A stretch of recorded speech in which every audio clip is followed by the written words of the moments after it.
ఈ అమ్మాయి ఇంట్లో ఎరేంజ్ చేసిన పెళ్లి చూపులు తప్పించుకుని పారిపోతూ ఉంటుంది.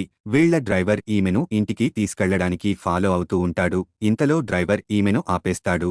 అప్పుడు ఈమెకి పక్కన ఒక చిన్నదారి కనపడుతుంది. వెంటనే ఈమె తన సైకిల్ వేసుకుని ఆ చిన్నదారిలో వెళ్లిపోతుంది. కాని ఆ దారి చిన్నగా ఉండటం వలన కారు రక డ్రైవర్ అక్కడే ఆగిపోతాడు. ఆ తర్వాత ఈమె తన దగ్గర ఉన్న పెళ్లి ముహూర్తం పేపర్ చింపేస్తుంది. అలాగే ముందు నేను జాబు సంపాదించాలి అని అనుకుంటుంది. అందుకని ఈమె ఒక పెద్ద కంపెనీలో బాస్ పక్కన ఉండే PA పోస్ట్ కోసం ఇంటర్వ్యూకి వెళ్తుంది. అయితే ఈమె అక్కడ ఉన్న సీఈఓను చూసి ఈమె షాక్ అయిపోతుంది.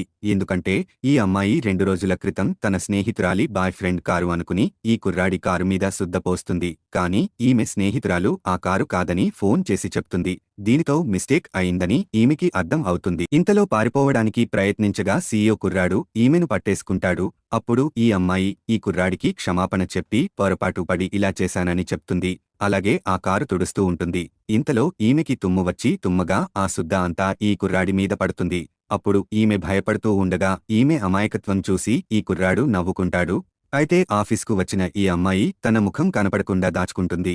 కానీ బాస్ ఈమెను చూసేస్తాడు. అప్పుడు అసిస్టెంట్ ఈ అమ్మాయి మన కంపెనీలో PA జాబు కోసం ఇంటర్వ్యూకి వచ్చిందని చెప్తాడు. అప్పుడు బాస్ ఇంటర్వ్యూ ఏమీ అవసరం లేదు, రేపు ఉదయాన్నే వచ్చి జాబులో జాయిన్ అవమని చెప్తాడు. మరుసటి రోజు వర్క్లో ఉండగా బాస్ కొంచెం సీరియస్గా ఉండటం చూసి అతనితో మాట్లాడటానికి ఈమెకి ధైర్యం చాలదు. మిగతా స్టోరీ కోసం వీడియో లైక్ చేయండి.